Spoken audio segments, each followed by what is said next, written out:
Global Exterior and Interior Texture Paint.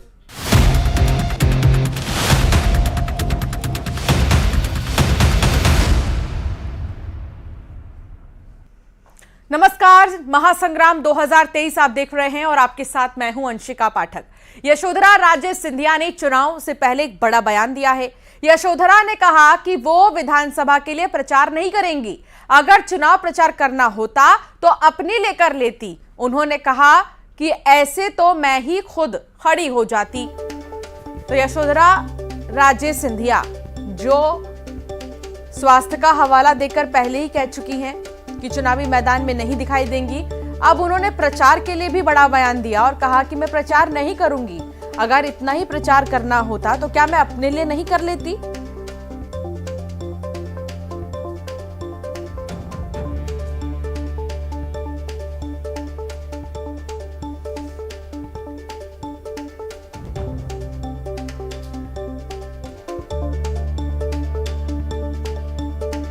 तो यशोधरा का चुनाव प्रचार से साफ इनकार।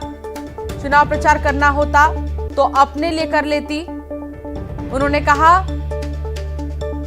कि अभी कोई प्रचार वो नहीं करेंगी। मेरा साथ नहीं दे रहा था। हमें क्या है कि मैं बहुत मेहनत करती हूँ और अगर आज चुनाव है तो चुनाव में भी मेहनत करनी पड़ती है, दौरे करने पड़ते हैं और दौरे मेरे से हो नहीं पा रहे थे। तो अच्छा है ना कि सही बोलें और कुर्सी किसी और की बन जाए, कोई और चेहरा आ जाए। ये भी एक दिशा भी दिखा देती है कि कुर्सी हमेशा नहीं रहेगी। अगर मुझे प्रचार प्रसार में निकलना था तो मैं तो खुद अपनी ही प्रचार प्रसार में निकल आती और मैं ही खुद खड़ी होती। तो देखिए, यशोधरा राजे सिंधिया ने बहुत बड़ी बात की है। चुनाव के पहले उनके इस बयान को बहुत खास माना जा रहा है और एक कंफ्यूजन भी क्रिएट हो रहा है कि क्या वो दिल से खुश हैं और वाकई में स्वास्थ्य का हवाला जो उन्होंने दिया था इसी वजह से वो चुनावी मैदान में नहीं है। उन्होंने कहा कुर्सी बहुत कुछ सिखा देती है, कुर्सी कभी भी आ सकती है, जा सकती है। और स्वास्थ्य को लेकर उन्होंने कहा कि अभी इतने दौरे में नहीं कर सकती। अगर इतने दौरे कर पाती तो मैं अपने लिए, खुद के लिए प्रचार और दौरे कर रही होती। तो अभी वो स्थिति में नहीं है कि ज्यादा वो बाहर निकल पाए या दौरे कर पाए या सभाएं कर पाए, ज्यादा बोल पाए। उन्होंने कहा कि अपने लिए कर लेती अगर प्रचार करना ही होता।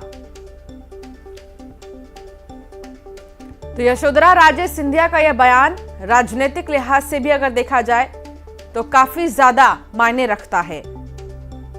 उनके इस बयान से यह समझा जा रहा है कि वो राजनीति की इस कुर्सी को टिकाऊ नहीं समझ रही और उन्होंने यही कहा कि मैं अगर प्रचार करना ही होता तो खुद के लिए कर लेती और अभी फिलहाल पार्टी के लिए प्रचार करने से उन्होंने इनकार कर दिया।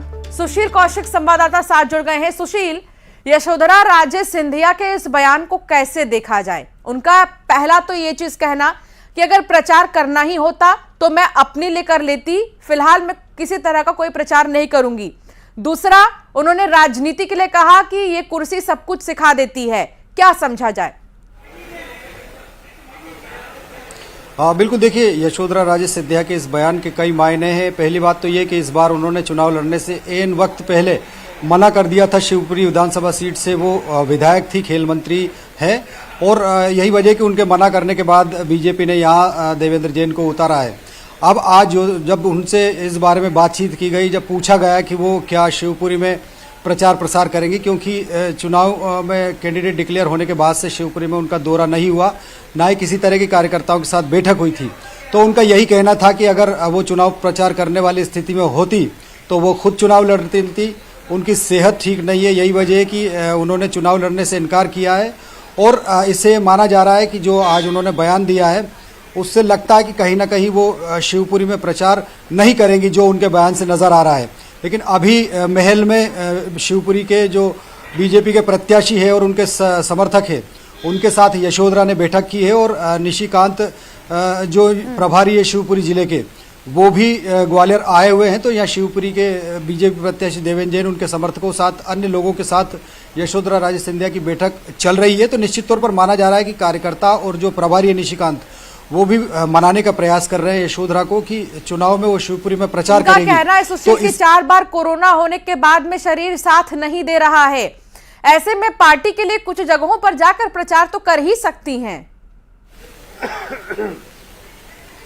बिल्कुल सही बात है। देखिए, जिस तरह से वो दौरा कर रही, चाहे ग्वालियर का दौरा किया हो या फिर और भी उसके पहले शिवपुरी जब गई हो, तो ऐसी स्थितियां तो बन सकती है कि वो अपना एक पॉजिटिव एटीट्यूड प्रत्याशी के प्रति दिखा सकती है या कुछ सभाएं ना करे तो कुछ मैसेज दे सकती है। लेकिन जिस तरह से उनकी बात सामने आई, उनका बयान सामने आया, तो उससे लगता है कि कहीं ना कहीं जरूर मन में कोई बात है कि उसी की वजह से इतनी सख्त तरीके से उन्होंने कहा कि उनका शरीर साथ नहीं दे रहा और उन्हें प्रचार नहीं कर पाएंगे। अगर करती तो वो खुद चुनाव लड़ लेती। इसका मतलब यही समझा जा सकता है कि कहीं ना कहीं थोड़ी बहुत मन में नाराजगी भी हो सकती है। बिल्कुल, अभी देखना होगा कि ये नाराजगी किस चीज की है। हालांकि उन्होंने जो ये कहा है कि अगर प्रचार करना ही होता तो अपने लिए कर लेती, अभी फिलहाल मैं किसी तरह का कोई प्रचार नहीं करूंगी।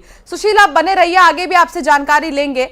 दूसरी बड़ी खबर की ओर रुख करेंगे। दूसरी बड़ी खबर, एमपी विधानसभा चुनाव के लिए नामांकन के बाद जांच की प्रक्रिया शुरू हो गई है।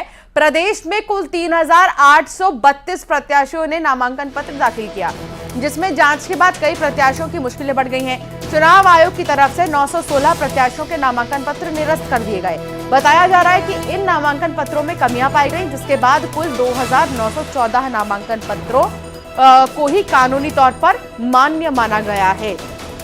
तो कई ऐसे प्रत्याशी हैं जिनके नामांकन पत्र को सही नहीं माना गया है, और ऐसे में 3 प्रमुख नेता इसमें खासतौर पर मुश्किलों में हैं। मुश्किल में आ गए हैं 3 प्रमुख नेता, और बीजेपी के सुरेंद्र पटवा, राहुल लोधी, कांग्रेस के अजय सिंह पर जानकारी छिपाने का भी आरोप लग रहा है आरोप। और इसके बाद तीनों के नामांकन को होल्ड पर डाल दिया गया है। तो एक तरफ नामांकन पत्र लगातार जांच जारी है नामांकन पत्रों को लेकर, दूसरी तरफ एक्शन ये लिया गया है कि 900 से भी ज्यादा प्रत्याशियों के नामांकन पत्र को निरस्त कर दिया गया, क्योंकि कानूनी तौर पर मान्य नहीं माना जा रहा। जिन नामांकन पत्र को निरस्त किया गया है, उसके अलावा 3 नेताओं के नामांकन को होल्ड पर कर दिया गया है, जिसके नाम भी आपको हम दिखा रहे हैं। एक तो बीजेपी के सुरेंद्र पटवा, राहुल लोधी और कांग्रेस के अजय सिंह पर जानकारी छिपाने का आरोप लग रहा है। यानी मुश्किल में ये प्रत्याशी अब नजर आ रहे हैं। सुशील हमारे साथ लगातार जुड़े हुए हैं। हालांकि अभी आपको पूरी जानकारी दे दें कि नामांकन पत्र क्योंकि इनका निरस्त कर दिया गया है, इनका होल्ड पर कर दिया गया है, अभी होल्ड पर है इनका नामांकन पत्र, जिसमें कि बीजेपी के सुरेंद्र पटवा, राहुल लोधी और कांग्रेस के अजय सिंह पर जानकारी छिपाने का आरोप है। भोपाल से ही बड़ी खबर आ रही है। एमपी सरकार के लोन लेने पर शिकायत हुई है। लोन को लेकर इलेक्शन कमीशन में शिकायत हो गई है और एडवोकेट प्रतीक भोसले ने इस पर आपत्ति जताई है। एडवोकेट प्रतीक की तरफ से इस पर आपत्ति जताई गई है। निर्वाचन आयोग से संज्ञान लेने का आवेदन दिया गया है, किया गया है। फिलहाल निर्वाचन आयोग से संज्ञान लेने का आवेदन किया गया है। एडवोकेट प्रतीक भोसले ने आपत्ति जताई है। सरकार ने लोन लिया और इसको लेकर आपत्ति जताई गई है। शिवराज सरकार के लोन लेने पर शिकायत की गई। खबर रतलाम से आ रही, जहां कांग्रेस प्रत्याशी की बदसलूकी का मामला सामने आया है। मतदाताओं से बुरा व्यवहार करते नजर आए। हर्ष विजय गहलोत जनता से सवाल पर भड़क गए और विकास कार्य नहीं कराने के सवाल पर विजय गहलोत भड़क गए। तुम कमा खा रहे हो, वो मेरे पिताजी की देन है, ये उनका कहना है। सोशल मीडिया पर अब इनका वीडियो वायरल हो रहा है, आप भी सुनिए उन्होंने क्या कहा। तुमने बनाया था, तुम बना देते, वो बना देते, चलो तो बात कर रहा ना, वो ऐसा नहीं होता है सिस्टम में। क्या ये है नहीं जो तुम इतने कमा रहे हो खा रहे नहीं, ये मेरे पिताजी की देन है, तो ऐसी बात कर रहा था, ये बात कर रहा हूँ मैं। और तुम्हें विधानसभा वाले तुमने बनाया ना, वो उंधे पड़ गए, तुमने बनाया था, तुम बना देते, वो बना देते, चलो। और वही चुनाव में टिकट पाने की ऐसी होड़ मची है कि नेता अपनी पार्टी को छोड़कर दूसरी पार्टी तक का दामन थाम रहे हैं। लेकिन इतने जतन करने के बाद भी जब टिकट ना मिले तो नाराज होना लाजमी है। नाराज नेताओं को लेकर जहां कांग्रेस का कहना है कि टिकट देने का कोई वादा नहीं किया गया था, तो वहीं बीजेपी का कहना है कि यहां व्यक्ति नहीं पार्टी बड़ी होती है। ये प्रमुख नेता जिन्हें नहीं मिला टिकट, वीरेंद्र रघुवंशी बीजेपी से कांग्रेस में आए, रोशनी यादव बीजेपी से कांग्रेस में आई, अवधेश नायक और बीजेपी से कांग्रेस में आए सुमित्रा, तमाम ऐसे लोग हैं। टिकट नहीं मिलने को लेकर नाराजगी व्यक्त की जा रही है। कांग्रेस पार्टी और कमलनाथ जी पहले ही कह चुके हैं कि वो सौदे की राजनीति नहीं करते। अगर सौदे की राजनीति करते होते तो हमारी सरकार नहीं गिरती। ये सौदे का काम तो भारतीय जनता पार्टी करती है कि 35-35 करोड़ रुपए देकर आप ले गए, आपने हमारी सरकार गिराई। और आप जब भी विधायकों से दलबदल करवाते हो, सौदा करके ही करवाते हो। हमारे यहाँ जो भी लोग आए, पहला क्राइटेरिया था कि आपका सर्वे में अगर नाम आएगा तो आपको टिकट देंगे। और बाकी कमलनाथ जी ने किसी से भी टिकट का कमिटमेंट नहीं किया था। लेकिन हाँ, फिर भी देखें, जिन्होंने भी कांग्रेस पार्टी की विचारधारा में आस्था रखी, कमलनाथ जी के नेतृत्व में आस्था रखी, वो आज भी बिना टिकट के हमारा प्रचार प्रसार कर रहे हैं। देखिए भाई साहब, ये भारतीय जनता पार्टी की हम बात कर रहे हैं। ये व्यक्ति की पार्टी नहीं है, ये विचारों की पार्टी है। ये एक इतना मजबूत संगठन है जहां पे हर एक कार्यकर्ता हो, चाहे वहां का सबसे वरिष्ठ मंत्री, सबके लिए एक समान प्यार है, एक समान सम्मान है और एक ही जगह है पार्टी में। ये सामूहिक नेतृत्व की पार्टी है। यहाँ जो भी निर्णय लिया जाता है वो सामूहिक नेतृत्व में लिया जाता है। कोरबा से खबर आ रही है, जहां यातायात डीएसपी शिवचरण सिंह परिहार हटा दिए गए हैं। निर्वाचन आयोग से शिकायत पर हटाए गए हैं। परिहार को पुलिस मुख्यालय रायपुर अटैच किया गया है। तत्काल मुख्यालय पहुंचने को लेकर आदेश भी दिए गए हैं। निर्वाचन आयोग की तरफ से ये कार्रवाई की गई, जहां अब इसको लेकर हड़कंप मचा हुआ है।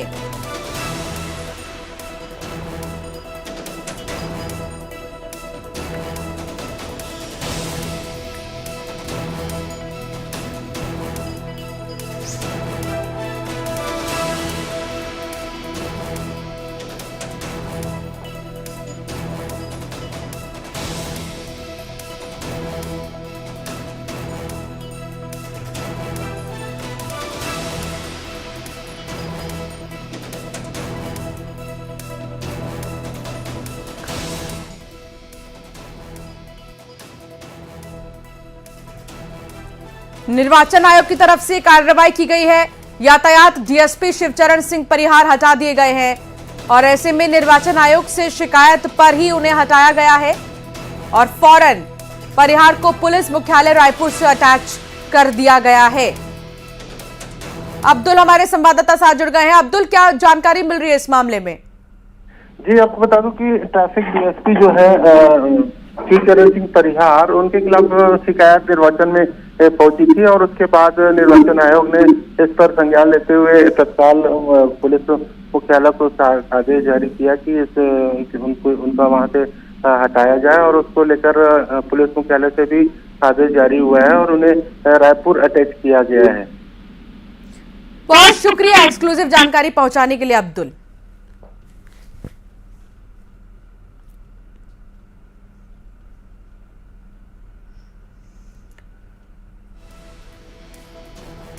मध्य प्रदेश के लिए आनंद और गौरव का अवसर है, क्योंकि आपको बता दें कि UNESCO की तरफ से मध्य प्रदेश को सिटी ऑफ म्यूजिक की मान्यता मिल गई है और MP स्थापना दिवस के मौके पर ही ये बड़ी बात शिवराज सिंह चौहान ने इसको लेकर ट्वीट किया है और कहा कि मध्य प्रदेश के लिए आनंद और गौरव का अवसर। आपको ये बताते हुए मुझे हर्ष के साथ गर्व हो रहा है कि UNESCO ने हमारे संगीत सम्राट तानसेन की जन्मस्थली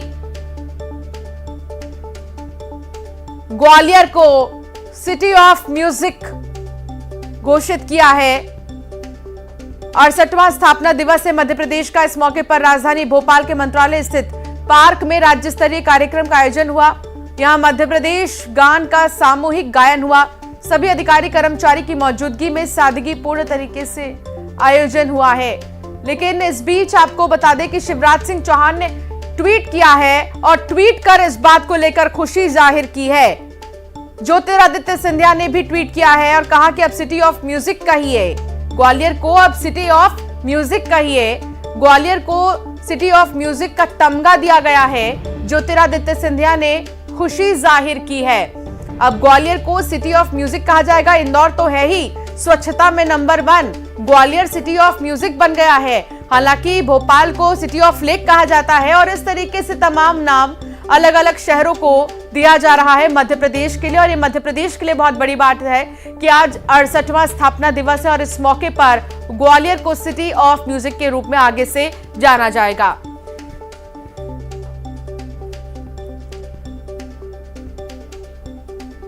तो यूनेस्को की तरफ से ये मान्यता दी गई है ग्वालियर को सिटी ऑफ म्यूजिक।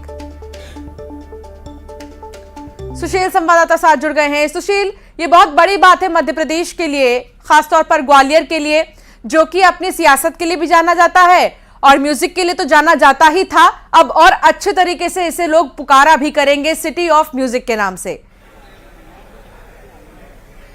बिल्कुल सही बात है। देखिए, आज यूनेस्को ने जो अपनी सूची जारी की है 56 शहरों की, उसमें ग्वालियर को भी शामिल किया है और ग्वालियर को सिटी ऑफ म्यूजिक का तमगा दिया है।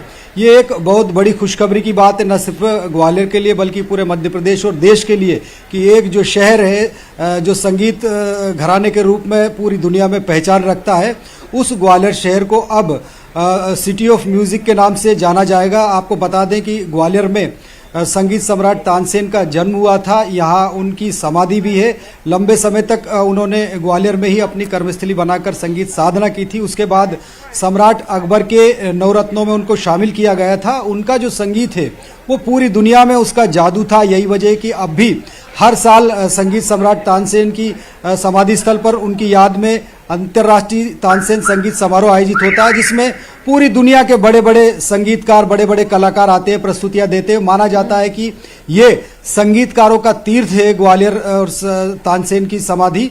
तो यही वजह है कि इसका जो महत्व था पूरी दुनिया में पहले से था ही सही, लेकिन अब यूनेस्को ने जो तमगा दे दिया है सिटी ऑफ म्यूजिक का, इसके बाद कहीं ना कहीं अब इस शहर को संगीत का शहर के नाम से जाना जाएगा। न केवल भारत में बल्कि पूरे विश्व में ग्वालियर को सिटी ऑफ म्यूजिक के नाम से ही जाना जाएगा। बहुत शुक्रिया सुशील जानकारी साझा करने के लिए। एमपी में चुनाव को लेकर प्रचार जोरों पर है। मध्य प्रदेश के मुख्यमंत्री शिवराज सिंह चौहान एक के बाद एक लगातार दौरे कर रहे हैं। ऐसे में आज शिवराज सिंह चौहान अनूपपुर, डिंडौरी, सिवनी के दौरे पर रहेंगे, जबकि कांग्रेस के कमलनाथ भी अलग अलग जिलों में आपको नजर आ रहे होंगे। नरसिंहपुर के करेली में आपने देखा कमलनाथ मौजूद हैं और जैसी नगर में जनसभा भी वो करेंगे। मध्य प्रदेश में 230 विधानसभा सीटों के लिए 17 नवंबर को वोट डाले जाएंगे, जबकि वोटों की गिनती 3 दिसंबर को होगी। चुनाव के लिए सभी राजनीतिक दलों ने कमर कस ली है। चुनाव को लेकर अब प्रचार जोर पकड़ने लगा है। आज जहां सीएम शिवराज धुआंधार प्रचार करेंगे, वहीं कमलनाथ भी 23 के महासंग्राम में दम लगाएंगे।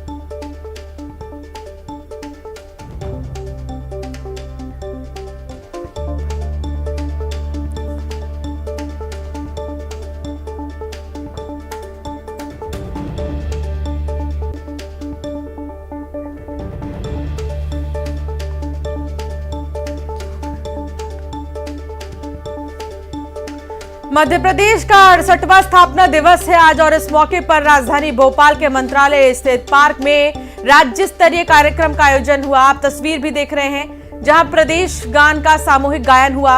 अधिकारी कर्मचारी मौजूद रहे।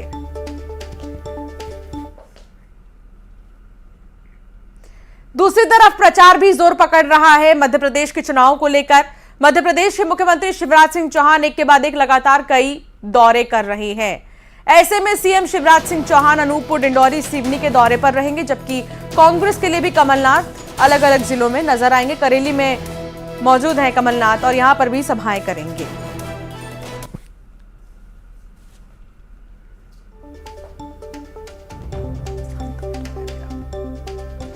तो दो तस्वीर आपको दिखा रहे हैं। एक तरफ समझिए शिवराज सिंह चौहान का दौरा होगा और दूसरी तरफ कमलनाथ दम दिखाएंगे। कमलनाथ का भी दौरा है अलग अलग जगहों पर और वो भी प्रचार प्रसार करेंगे। सतना से बहुत ही दुखद खबर सामने आ रही है, जहां यात्रियों से भरी बस पलट गई। मैहर नागांव मार्ग पर यह हादसा हुआ है। ट्रक को ओवरटेक करते समय यह हादसा हुआ। हालांकि 12 से ज्यादा यात्री घायल हुए हैं। घायलों को अस्पताल में भर्ती किया गया है और उचहरा के पास हत्था मोड़ पर यह बस पलटी है। ट्रक को ओवरटेक करने के दौरान यह हादसा हुआ। देखिए तस्वीर आपको दिखा रहे हैं, ये यात्री बस है और बहुत ही दुखद यात्री बस पलट गई। मैहर नागौद मार्ग पर यह हादसा हुआ। जो आसपास के ग्रामीण हैं वो फौरन यहां पर पहुंचे और लोगों को बाहर निकालना शुरू किया उन्होंने। ओवरटेक करने के समय देखिए कैसे यह हादसा हुआ और 12 से ज्यादा यात्री ऐसे हैं जो घायल हो गए हैं। जो पास का अस्पताल है वहां फौरन उन्हें भर्ती किया गया है, घायलों को इलाज के लिए भर्ती किया गया है। और यहाँ पर एक मोड़ है, इस मोड़ में ओवरटेक करने के दौरान ही ये बस जब डिसबैलेंस हुई पलट गई। यात्रियों से भरी थी ये बस और काफी ज्यादा की संख्या में यात्री इस बस में सवार थे। हालांकि बहुत से ऐसे यात्री हैं, लगभग 1 दर्जन से ज्यादा यात्री जिन्हें गंभीर चोटें आई हैं और घायल हुए हैं, उन्हें अस्पताल में भर्ती किया गया है। शिवेंद्र हमारे संवाददाता हमारे साथ जुड़ गए हैं। शिवेंद्र, क्या जानकारी मिल रही है इस हादसे को लेकर? देखिए, मैं आप बता दूं कि ये सतना नागौद और मैहर रोड में ये हादसा हुआ है। हत्था बाबा के पास अनियंत्रित तेज रफ्तार बस पलटी है। इस हादसे में 1 दर्जन से ज्यादा यात्री घायल हुए हैं, जिनको उपचार के लिए उचेरा अस्पताल में भर्ती कराया गया है। 3 की हालत गंभीर होने पर सतना जिला अस्पताल रेफर किया गया है। जो जानकारी सामने आ रही है कि जो बस है उचेरा से नागौद जा रही थी और उसी समय बस के आगे एक ट्रक जा रहा था, जिसको बस ने ओवरटेक किया और तेज रफ्तार की वजह से मोड़ पे ये बस पलट गई है। बहुत शुक्रिया शिवेंद्र जानकारी साझा करने के लिए। बेहद ही दुखद यात्री बस के पलटने से 12 यात्री ऐसे हैं जो घायल हुए हैं, अस्पताल में उन्हें भर्ती किया गया है। आपको सीधे ले चलते हैं करेली, जहां कमलनाथ इस वक्त मौजूद है। सुनिए उनका क्या कुछ कहना है। जिसमें से 2.5 महीने आचार संहिता और लोकसभा चुनाव में गया, हमने 11.5 महीने में अपनी नीति और नियत का परिचय दिया। हमने एक शुरुआत करी थी। कौन सी गलती मैंने करी कि 27 लाख किसानों का कर्जा पहली किश्त में मध्य प्रदेश में माफ किया। केवल डिफॉल्टर किसान का नहीं, चालू खाते वाले किसान का, कि हम अपने कृषि क्षेत्र में मजबूती लाना चाहते हैं। ये सब बच्चे जो कृषि क्षेत्र से जुड़े हैं, ये अच्छे कपड़े पहन सकते हैं, अच्छी पढ़ाई कर सकते हैं जब उनके परिवार में आर्थिक मजबूती हुई। वो किराने की दुकान गांव में चलती है, किराने की दुकान गांव में चलती है जब किसानों को जेब में कुछ पैसा हुए। और हमारे नरसिंहपुर में 34,000 लोगों का कर्जा माफ हुआ, 204 करोड़ रुपए का। यह पहले किश्त का था। मेरे किसान भाइयों, मेरे अन्नदाता भाइयों, चिंता मत करिए, समय आ रहा है कि हमारा दूसरा किश्त चालू होगा और आपका कर्जा माफ किया जाएगा। ये आपके हाथ में है, ये आपके हाथ में है। फसल तो आपके सामने कटेगी, सबने स्वीकार कर लिया है, फसल कटेगी सामने। और जहां अच्छी फसल होती है वहां तो कुछ ज्यादा सहानुभूति और प्यार होता है। कौन सा गुना मैंने किया कि 100 रुपए 100 यूनिट बिजली दी? 100 यूनिट में 100 रुपए आपको मिली। कौन सी गलती करी? कौन सा पाप मैंने किया कि 1000 गौशाला बनाए 11.5 महीने में? कौन सा पाप मैंने किया? कौन सा गुना मैंने किया कि पेंशन बढ़ाया, शादियों के लिए पैसा बढ़ाया? कौन सा गुना मैंने किया? ये 11.5 महीने में हमने परिचय दिया था।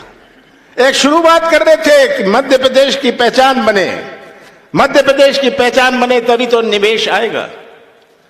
एक कारखाना लगता है, उससे आर्थिक गतिविधि बनती है। कोई ट्रक चला लेता है, कोई बस चला लेता है, कोई ढाबा खोल लेता है, पर अपने आप निवेश लगाने को कोई तैयार नहीं। हमारा प्रदेश 5 प्रदेशों से घिरा हुआ है, 5 प्रदेशों से घिरा हुआ है। जिसको तमिलनाडु और केरल में अपना सामान बेचना है, वो पंजाब और हरियाणा में अपना उद्योग लगाता है। कि मध्य प्रदेश में कदम रखता है, उन्होंने मुझे कहा यहां जी कदम रखते ही पैसे देने पड़ते हैं, कदम रखते ही पैसे देने, ये हमारी बस की बात नहीं है। ये सब आप सबके सामने है। आज तो नौजवान बिना काम के, किसान बिना दाम के। शिवराज जी, आप किस काम के? मैं तो पूछता हूँ, आप किस काम के? मैं तो पूछता हूँ। ये